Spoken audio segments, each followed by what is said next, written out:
What you doing? Fixing the car.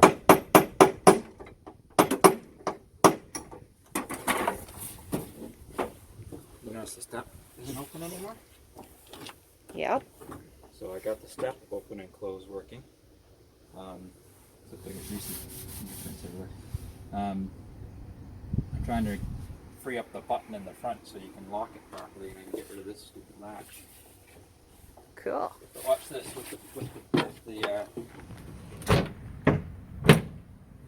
it opens and closes really easily now without the step. So I gotta take the step apart and clean it out and grease it. Great. The door is really easy to open and close without the step.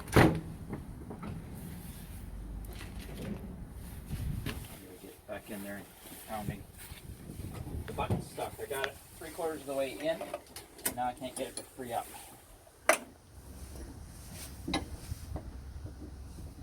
So I got the button out. It's very heavily corroded. We're going to have to polish it up, clean it all out to get it working again. Okay, so we're working on the front door. We want to get the original mechanism working correctly. This rod was completely seized in the front. I had to actually get a mini sledge and pound it out with a punch. I've tried to clean it up, but you can see how bad the corrosion was. It's been seized for many years. The front coach door has not been working properly, and they've been locking it with a door lock latch style. There used to be a spring. This is what's left of the spring. I picked that piece out. A whole bunch of other little crumbly pieces. So there should be a spring under here to return the button to its out position. So this button belongs in here.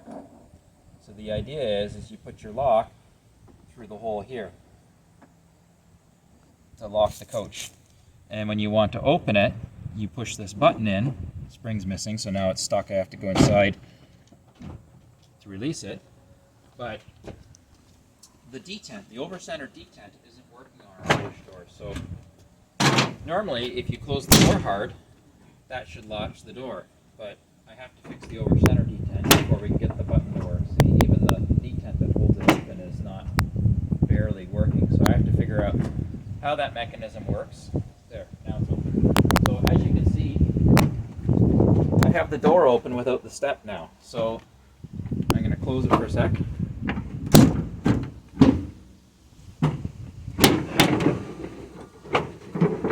Now the step comes out.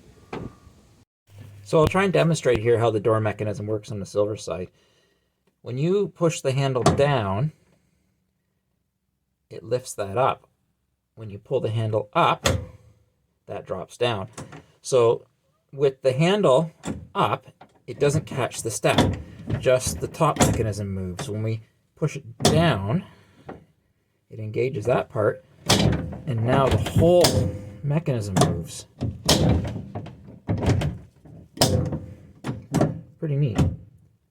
But that's how it goes, and those are the two rods that run across. The bottom rod goes down to the step, and the top rod goes out to the door mechanism. There's the adjustments.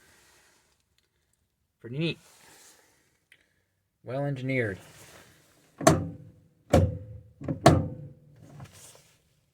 So a few more pieces to the puzzle. There are two adjustments you can make. There's one here. You actually have to take this pin out and turn the end of the threaded rod, and this is a lock nut. And there's one here.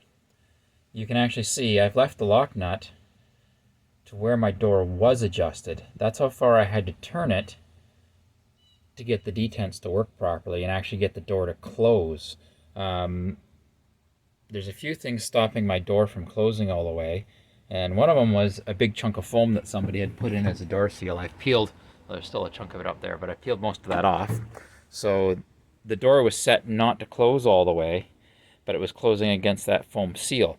So that's why the detent wasn't working to get the door to latch properly. It's part of the reason. Now, we dug a little bit further into the step. Well, first of all, I took the plate off the step because I realized it was only actually being held on with one screw. So you can see one screw hole there, and the other three are broken off. So I took the plate off so I can fix those screws. Now, my step's actually broken in the corner here, so I have to rebuild this bracket. And so when you put weight on it, I noticed that corner was flexing, which is probably part of the reason why the screws are broken. And I figured the step is part of the reason why the door's not closing, because it's jamming up and binding at the bottom of the door. Why isn't the step closing all the way? Well, I'm going to show you these bearings here. So there is a roller bearing up in there.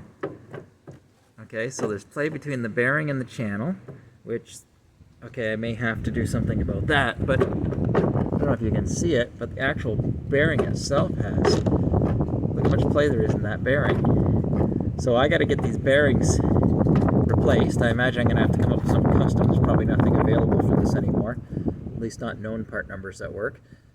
And we'll go from there. So I think I'm done playing with the door for now. The door does latch open all the way on the detent, and it does close properly now. So you can look here. See, I'm pulling the door. There we go. It took a good clunk. I shouldn't even be able to do that, actually. So my detent is a little bit worn. See, now that it's off the detent, it won't stay anymore. So let's go up into the coach. And now the door is latched. Okay. My step needs some more work. It's a little stiff. It was closing properly. Maybe I need to readjust it. Maybe I adjusted it too far. Okay. But more importantly, the coach door is mostly closing now. Before I had a big gap there. So I might have gone one turn too far based on how stiff that is. But we're getting there. So here we have another interesting Silverside feature right here. This is a switch that when the door opens, that swings away from. And when the door closes, it pushes that switch. And what that switch is for, it's for the step light in the wheel well right there. So another ingenuity. Thank you, GM. So Gus is fairly original. As you can see here, there's a light that lights up the step from underneath. That also works off the switch that I showed you inside. And if we close the door, you can see here that Gus still has a lot of the original stuff. He's got the seal that, well, what's left of the seal that seals the step to the door frame so that you don't get slush and snow and everything going up there in the wintertime. We're working on the heater system today. So more of these silly flex couplers, which I've shown everybody before. That's a brand new, well, probably was close to new, but it's been sitting on a shelf for how long, and it's rusty. So that's what they look like when they're intact. That's what they look like when they're not intact. They just kind of crumble. So they bolt onto the flanges. They act as a flex between the engine and the cooling system, so we've removed them. I think somebody knew they had to do this because I found these brass fittings. I cleaned up the bottom so they'll seal. I found these brass fittings in a bucket of piping, which coincidentally that was in. So these are actually the original heater fittings for up at the front at the heater core. And so someone's taken these from another bus, and this had another pipe coming out of it, so I heated it up and heated up the solder and pulled that out. But these are just perfect to bolt on. They're the exact same bolt pattern. So now I can bolt these onto the engine, and I'm just going to go get myself a chunk of rubber hose, and I'm going to make something that hopefully resembles. I'm thinking that one's long enough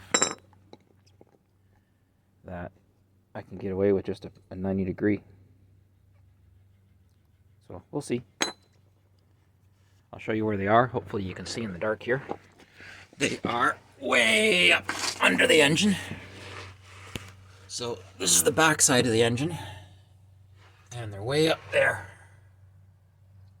Almost impossible to get to. It took me about 45 minutes to get 6 bolts undone, maybe an hour laying underneath the bus. You can only get one arm up in there. You can't even get 2 arms up in there. And it's a little ridiculous. But I got them off. Now I got to get them back on. So yeah. So I went through my pile of old Volkswagen parts and I happened to find an Audi radiator hose that has just about the perfect contour to match this flange. And what's even better is I have two of them, so I can carry a spare because I don't like using anything that I can't reproduce. So this is some old Audi part. What does it say? 893-121-055C. I'll probably never find another one, but oh, there it is. But what the heck? I got two of them. And I just can't believe that I cut it right there, just before that bend. It's almost exactly perfect. It's almost unbelievable. So let's give it a try. We're gonna cut it and we're gonna bolt those flanges on. Okay, so we've got it together. So flange bolted to rubber coupler, bolted to flange. So that should work just nicely. And you know, I noticed just a minute ago, I think that's a crack in my exhaust. That's a serious pain in the butt to fix. I don't think I want to deal with that this fall. That's a next summer job. But here we go. That's fixed. Good to go.